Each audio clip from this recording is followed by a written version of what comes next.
Hello and welcome to KIBS Quick Tips. Today I'm going to be talking to you about using conditional formatting in Numbers. First, create a table in Numbers showing the information that you want. Then, select the table. Next, select the Format paintbrush and add conditional highlighting. On this screen, you can add lots of different rules. You can add things to do with text, dates, or even numbers. I'm going to use numbers.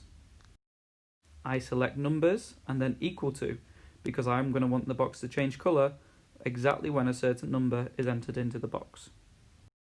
On this screen, I select what number I want to use, and then I can select what colour I want the box to change to, or for it to change to a different font. As you can see on this screen, I am entering different numbers and selecting different colours that I'd like the boxes to change to. I'm going to enter the numbers 1 to 4.